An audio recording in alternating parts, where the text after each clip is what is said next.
Buenas noches a todos. Mi nombre es Ruth Merihuamán Achawi, soy médico residente del segundo año de neumología del Hospital Nacional 2 de Mayo. El tema a tratar el día de hoy es pleurodesis, que es un procedimiento terapéutico. Vamos a tratar la agenda, es la introducción, el objetivo, la definición, la fisiopatología, indicaciones, técnicas de pleurodesis, contraindicaciones y conclusiones. En la introducción. Pleurodesis procede de la palabra del griego, pleur, que significa pleura, desis, que significa unión. Esta unión de la pleura visceral y la pleura parietal va a estar inducida por estímulos naturales o también por una pleurodesis química y quirúrgica. Por lo tanto, la definición de la pleurodesis es la inducción de la sínfisis de la pleura visceral y parietal mediante una introducción de un agente esclerosante. Este agente esclerosante va a estimular una respuesta inflamatoria.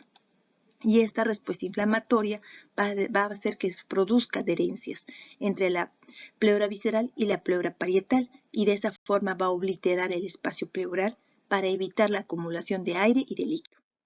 Ahora, dentro de los mecanismos fisiopatológicos, la pleura parietal y la visceral van a estar recubiertos por células mesoteliales. Estas células mesoteliales, que va a ser el eje principal de la fisiopatología, va a ser que van a empezar a liberar factores de crecimiento, factores de transformación de células mesenquimatosas y va a producir colágeno y fibroblastos. En esta gráfica vamos a observar, por ejemplo, el agente esclerosante, el talco, que va a ingresar a la cavidad pleural, que va a ser instilado mediante un tubo de drenaje torácico a la cavidad pleural y va a hacer que estas células mesoteliales empiecen a liberar interleuquina 8, factor de necrosis tumoral alfa, factor de crecimiento endotelial, factor de crecimiento de fibroblastos, factor de transformante. También esta interleuquina 8 va a hacer que los neutrófilos migren a la cavidad pleural, ¿no? Y se va a producir mayor inflamación. Esta mayor inflamación va a producir que haya mayor sínfisis de la pleura visceral y parietal. Ahora, dentro de las indicaciones, la principal indicación son el derrame pleural maligno, también los derrames pleurales malignos, que casi en el 50% están asociados a pacientes con cánceres metastásicos, que los cánceres más frecuentes son el cáncer de mama, el cáncer de pulmón y el linfoma. Además, también en los derrames pleurales recurrentes, que son en pacientes que van a presentar síntomas y solo la pleurodesis química va a ser solamente un tratamiento paliativo, sintomático, ¿no? El efecto beneficioso se va a ver en estos pacientes a las semanas y al mes. Ahora, otra indicación son los neumotórax espontáneos recidivantes. En estos neumotórax recidivantes el efecto va a ser más tardío, ¿no? Se puede ver el efecto al mes, incluso en años. ¿Qué quiere decir? Que la pleurodesis no te va a resolver el neumotórax actual, sino los futuros neumotórax. Ahora también van a ser los derrames benignos refractarios. Dentro de los derrames benignos refractarios se produce en los pacientes que ya se ha tratado la etiología de fondo y no ha habido un éxito para sus síntomas. Entonces, ya una vez ya habiendo fracasado ese tratamiento, solamente como tratamiento médico, como última opción, se va a utilizar la pleurodesis, como en pacientes con insuficiencia cardíaca congestiva, en pacientes cirróticos y una vez que en pacientes con kilotoras que haya fracasado la terapia quirúrgica, la terapia médica, la nutrición, solo ahí vamos a utilizar la pleurodesis química. Ahora vamos a ver sobre las técnicas de la pleurodesis. Dentro de las técnicas de pleurodesis es la colocación del drenaje torácico, es la instilación de los agentes pleurodésicos en la cavidad pleural. ¿Mediante qué? Puede ser mediante una toracoscopía médica, mediante el BATS, mediante la toracotomía con introducción del agente pleurodésico en la cavidad pleural y mediante un tubo de drenaje torácico que normalmente lo usamos en los hospitales. Ahora vamos a ver en esta gráfica la pleurodesis quirúrgica versus la médica, ¿no? En la quirúrgica, como lo ven aquí en la imagen, hay una irritación mecánica de la pleura, un raspado de la pleura con una gasa seca. En cambio, en la química hay una instilación de los distintos productos en la cavidad pleural, por ejemplo, de la tetraciclina, la doxiciclina, la bleomicina, la iodopovidona y el talco. Vamos ahora a hablar sobre la pleurodesis química.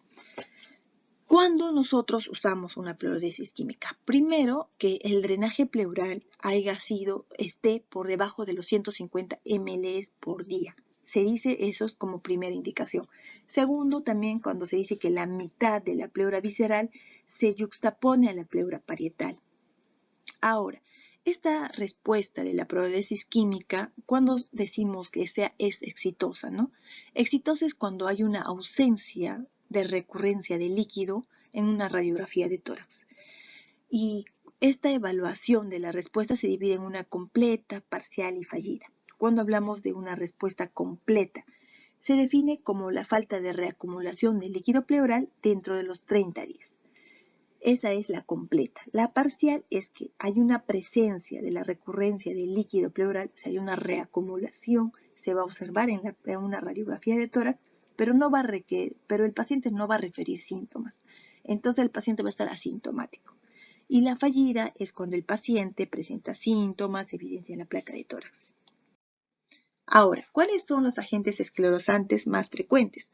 Entre estos tenemos el talco, que es el más utilizado en todo el mundo desde el año 1930, que su forma médica es el trisilicato de magnesio sin asbesto, que primero se utilizaba como un podrash de talco toracoscópico y la suspensión del talco. Acá las sociedades, tantas sociedades como la torácica, la británica, la europea, la torácica estadounidense, recomiendan el talco es el agente esclerosante de elección, de uso graduado, el talco graduado. ¿Qué dicen en el talco graduado? Quiere decir en el tamaño que sea mayor a 20 micras, para evitar su primer efecto adverso, que va a ser un ARS, ¿no? Ahora el yodopovidona. El yodopovidona tiene una fácil accesibilidad, disponible y es de bajo costo. La dosis típica está utilizada en una pleurodesis, es de 20 ml de yodopovidona disuelto en 80 ml de solución salina normal. La yodopovidona va a tener propiedades citotóxicas, oxidativas y un bajo pH. Su tasa de éxito de la yodopovidona es 72.2%. A expensas que produzca dolor y fiebre. ¿Cuál es la preocupación de la yodopovidona? Es la toxicidad sistémica que está relacionada con la absorción. Sin embargo, no se ha observado tanta evidencia, ¿no?, que nos va a producir esa toxicidad. Ahora la bleomicina. La bleomicina es un antineoplásico, su tasa de éxito está entre el 58 y 85%, pero su desventaja es que es muy costoso y la eficacia desciende con el tiempo, tiene un gran índice de recurrencias. Las complicaciones, dolor, hemoptisis, diarrea, hipertermia. Acá vamos a observar una gráfica que lo va a dividir en agentes antimicrobianos, como es la tetraciclina. La tetraciclina, que se usaba de una manera parenteral, pero no está disponible, y a veces lo utilizan también, hay estudios que lo utilizan de una manera de las tabletas o cápsulas disueltas en soluciones salinas, y su tasa de éxito es de 68 a 97%. También tenemos la doxiciclina, la aminociclina, la tigleciclina. En los fármacos citotóxicos está encabezando la bleomicina, que es un antineoplásico que tiene una tasa de éxito de 70%. En los agentes bacterianos tenemos el Corynebacterium parvum, que tiene una tasa de éxito de 32 a 76%. Ahora también tenemos el más utilizado en el mundo, que es el talco, que llega a una tasa de éxito de 97%. El nitrato de plata del 90%. El yodopovidona, que es el más usado acá en los hospitales porque el costo es bajo, es un 92%. Ahora, los tubos torácicos. En las bibliografías se dice que los tubos torácicos de gran calibre es el que se utiliza más para hacer una pleurodesis, ¿no?, de 28 a 32 French, pero que produce mayor dolor al paciente, mayor incomodidad. Entonces hay estudios como metaanálisis que informaron que los tubos torácicos de calibre pequeño, menos de 14 French, son tan efectivos para lograr una pleurodesis exitosa como los de calibre grande. Entonces no importa acá el calibre del tubo torácico, ¿no? Ahora también se decía que al paciente en la pleurodesis se tenía que rotar al paciente cada 20 minutos. También hay estudios que han desacreditado todo esto porque se observó el mismo éxito a los pacientes que han sido sometidos en esta maniobra y a los que no han sido sometidos en esta maniobra. Ahora, en cuanto a la analgesia, ¿se debe administrar analgesia? Sí, se debe administrar analgesia porque la inflamación que produce el agente esclerosante va a producir un dolor al paciente. Entonces se va a utilizar una lidocaína intrapleural que la dosis es de 2 a 3 miligramos por kilo. Esto se puede utilizar antes del agente esclerosante o bien que esté mezclado con el agente esclerosante para ser instilado mediante el tubo de drenaje torácico. También se puede utilizar opioides sistémicos, antiinflamatorios no esteroideos, AINES para aliviar el dolor con el paciente. Ahora, el tiempo. ¿Cuánto tiempo tiene que estar? De 1 a 4 horas es lo que está en la mayoría de los casos. También se dice que se debe, la base para la succión es lograr la posición de la pleura parietal y la visceral para que se produzca la sínfisis. Se recomienda continuar una succión hasta que el drenaje del tubo sea menor a 100 ml por día, ¿no? También se recomienda la aplicación cuidadosa de la succión de 10 a 20 centímetros agua. ¿Para qué? Para evitar la reexpansión del edema pulmonar. Ahora, ¿cuándo retiramos el tubo de drenaje torácico? La mayoría de las veces hemos leído que decía después de las 48 horas. Otros utilizan otras guías que dicen que depende al drenaje diario de los líquidos, del líquido pleural.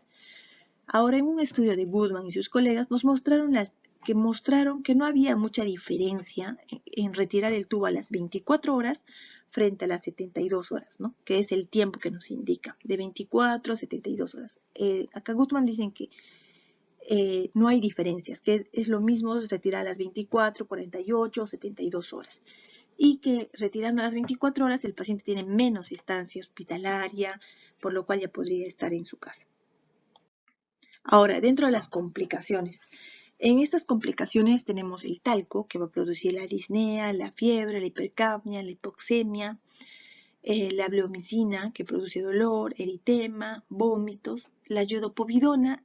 Lo principal es la iodopovidona, por eso tampoco es recomendable usar en pacientes con hipotiroidismo, hipertiroidismo, porque tiene una alteración transitoria de la función tiroidea. Y es su principal reacción adversa, ¿no? Y también produce una fiebre. Las tetraciclinas, que producen un dolor torácico y la fiebre. Ahora, ¿en qué pacientes no se debe recomendar la pleurodesis química? En los pacientes con trastornos de coagulación, en el pulmón atrapado, porque el principal requisito para practicar o para hacerle a los pacientes la pleurodesis es que el pulmón sea reexpansible, ¿no? Que reexpanda. En un pulmón atrapado no va a reexpandir. Entonces, en ellos, ¿qué les ofrecemos? Les podemos ofrecer un drenaje torácico o un catéter torácico pleural permanente, ¿no? En ellos. Ahora, en pacientes que tengan una sobrevida menos de 3 meses, en pacientes que tengan una insuficiencia renal, una creatinina más de 6, no podemos realizar. En pacientes con derrames pleurales pequeños, pero que estén en ventilación mecánica, insuficiencia respiratoria, tampoco. Ahora, ¿cuáles son las conclusiones para finalizar la exposición? Primero, la pleurodesis representa una alternativa terapéutica, paliativa, eficaz, segura y muy importante para los pacientes. Pueden ser mayormente para pacientes neoplásicos, para pacientes con metástasis y pacientes que ya lo hemos mencionado. El talco es el agente que va a ser mayormente usado en todo el mundo. La tasa de éxito es alta, casi un 97%. Es de bajo costo, tiene facilidad de la disponibilidad y baja mortalidad. La pleurodesis se emplea, el principal requisito es que sea expansible el pulmón, reexpansible, después de una toracocentesis terapéutica. Ahora, también se va a utilizar en pacientes que, digamos, hayan fracasado en un tratamiento en pacientes que hayan fracasado en la pleurodesis química, podemos considerar los catéteres tunelizados, también los drenajes torácicos permanentes, ¿no? Por ejemplo, en un derrame pleural maligno, se indica en pacientes que ya estén diagnosticados y que tengan un derrame pleural que esté ocupando más de la mitad del hemitórax. Ahora también el agente de la iodopovidona se asocia a tasas muy aceptables, es muy accesible y para la población y se va a convertir en un procedimiento de elección. Muchas gracias, eso sería todo.